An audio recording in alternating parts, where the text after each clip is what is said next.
Assalamualaikum warahmatullahi wabarakatuh. Kembali lagi bersama Davata TV. Oke, kawan pajak yang luar biasa, kali ini saya akan berbagi tutorial singkat mengilustrasikan bagaimana cara pelaporan SPT tahunan untuk orang pribadi selaku karyawan dan mendapatkan bukti potong PPh 21 1721A1 sebagai karyawan swasta. Nah, silakan teman-teman aktifasi dulu akun Cortex ya, yang pastinya sudah teraktifasi selama tahun 2025. Silahkan teman-teman login dan masuk ke surat pemberitahuan. Nah, maka kan seperti ini ya. Untuk disclaimer ya, cara ini mungkin akan berbeda-beda selagi sistem Cortex masih dalam tahap pengembangan. Masuk ke PPh orang pribadi, next. Maka teman-teman pilih SPT tahunan. Silakan pilih tahun 2025, next. Pilih mode normal dan create text return. Maka teman-teman akan diantarkan ke menu seperti ini teman-teman ya. Di sini saya ilustrasikan dulu untuk alur skenario kasusnya ya. Ilustrasinya, tuan Anda, bilang saja tuan Anda memiliki penghasilan dari pekerjaan sebesar 240 juta rupiah sepanjang tahun di 2025 dan berstatus masih lajang tanpa tanggungan atau TK0 ya, dan memiliki bukti potong PPh 21 1721A1 nya sebagai karyawan swasta dari pemberi kerja dengan nomor bukti potong senilai 21 juta. Memiliki uang di akhir tahun di rekening pribadinya sebesar 10 juta rupiah dari hasil bekerjanya, dan memiliki saham di bursa saham sebesar 8.250.000. Memiliki dua mobil, satu Honda sebesar 150 juta dan satu Honda sebesar 100 juta rupiah. Tahun perolehan di 2025. Dan tuan Anda memiliki rumah hunian seluas 72 meter persegi dengan harga perolehan 245 juta pada tahun 2025 dan memiliki perhiasan senilai 62 juta rupiah. Tahun perolehan 2020 dan 2024. Memiliki utang ke bank XYZ dan nilai di akhir tahun sebesar 98 juta rupiah, dan memiliki penghasilan yang dikenakan pajak bersifat final 110 juta rupiah dan sudah dipotong pajak yang bersifat final 4.450.000 rupiah. Oke, mari kita tuangkan dalam SPT tahunan untuk orang pribadi. Masuk ke menu pensil edit. Nah, maka kawan pajak akan diantarkan seperti ini. Ini untuk defaultnya akan kosong ya. Untuk orang pribadi sebagai karyawan, pilih pencatatan. Di sini sumber penghasilan pastinya sudah dari pekerjaan ya. Pilih pekerjaan. Silakan teman-teman scroll ke bawah langsung ke bagian B, ikhtisar penghasilan neto. Poin 1A, apakah Anda menerima penghasilan dalam negeri dari pekerjaan? Pilih ya. Apakah Anda menerima penghasilan dalam negeri dari usaha dan atau pekerjaan bebas? Pilih tidak. Lanjut ke 1C, apakah Anda menerima penghasilan dalam negeri lainnya? Tidak ada lagi ya. Apakah Anda menerima penghasilan dari luar negeri? Tidak. Lanjut ke poin C, perhitungan pajak terhutang. Penghasilan neto setahun, apakah terdapat pengurang penghasilan neto seperti kompensasi kerugian atau zakat? Karena kita tidak ada, pilih tidak. Langsung ke poin 4, penghasilan neto setahun, pengurang penghasilan neto. Penghasilan tidak kena pajak karena berstatus lajang, tidak punya tanggungan, tidak memiliki tanggungan, maka TK0. Atau teman-teman sesuai dengan keadaan status teman-teman ya, kawin, berstatus berapa tanggungan, silahkan pilih di sini ya. PPh terutang, apakah terdapat pengurang PPh terutang? Tidak, tidak ada ya. Nomor 9, PPh terutang setelah pengurang PPh terutang 7 kurangi 8, maka hasilnya akan seperti ini.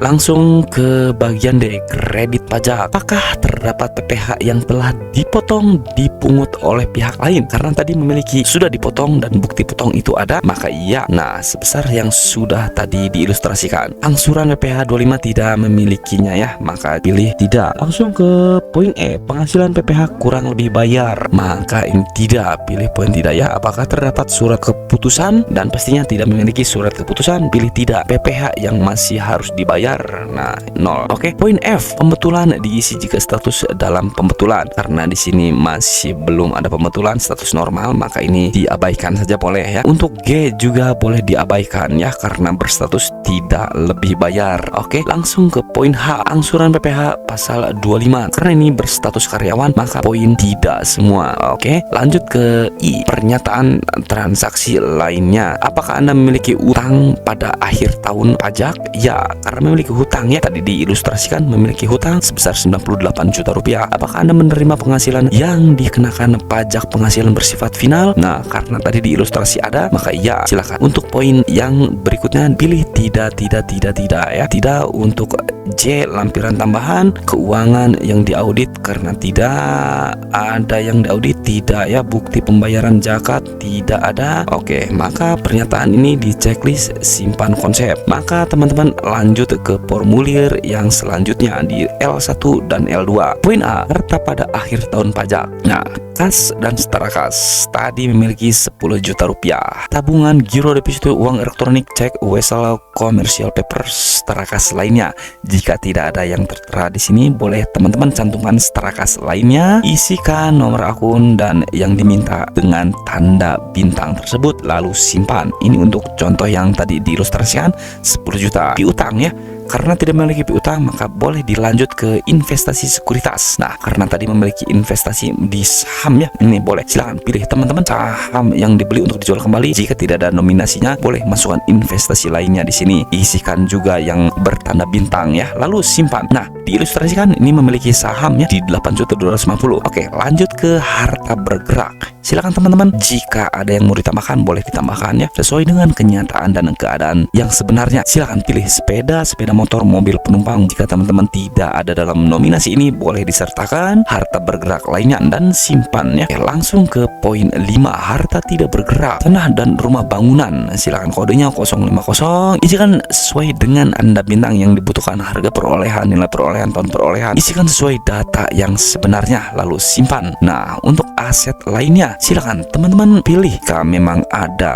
Jika tidak ada dalam nominasi yang sudah disediakan, boleh teman-teman sertakan harta lainnya, lalu simpan. Nah, maka seperti ini. Ikhtisar harta ini akan terisi otomatis ya. Untuk utang pada akhir tahun, silakan teman-teman isikan ya. Jika memiliki utang pada akhir sisanya ya, boleh dibilang sisa hutang berapa, maka sertakan di sini, isikannya. Kodenya akan ada tertera, NPWP kreditur itu NPWP bank tersebut atau instansi tersebut ya, negara kreditur, dan perolehan utang, saldo utang yang terakhir, maka simpan seperti ini. Nah, untuk poin C, daftar anggota keluarga yang menjadi tanggungan. Nah, teman-teman ini akan terisi otomatis. Teman-teman isikan di kolom profile ya. Silakan isikan anggota keluarga yang menjadi tanggungan. Nah, lanjut ke poin D, penghasilan neto dalam negeri dari pekerjaan. Nah, karena tuan Anda ini memiliki penghasilan sebesar 240 juta rupiah dari pemberi kerja ya, dan ini penghasilan neto sebesar 234 juta rupiah. Lanjut ke poin E, daftar bukti pemotongan. Karena tuan Anda ini memiliki bukti potong ya. Nah, ini sudah tertera dan sebesar 21 juta rupiah. Simpan konsep. Teman-teman lanjut ke L2 ya. Ini penghasilan yang dikenakan pajak penghasilan bersifat final sesuai ya, 110 juta dan pajak finalnya 4.450.000 rupiah. Oke teman-teman, simpan konsep. Lalu ke induk. Nah, di induk ini akan tertera semua. Dan teman-teman untuk diingat ya, poin E, penghasilan PPh kurang lebih bayar. Jika ini ada nominalnya, teman-teman berarti harus membuat kode billing karena ini diilustrasikan menjadi nihil ya. Nah, maka teman-teman silahkan simpan konsep, bayar dan lapor. Oke, akan ada notif seperti ini. Tutup saja, isikan pas prasenya ya. Cek pas prase, oke, konfirmasi tanda tangan. Maka teman-teman akan otomatis sudah melaporkan seperti ini. SPT tahunan ke menu SPT dilaporkan. Maka teman-teman sudah melaporkan SPT tahunan orang pribadi tahun 2025.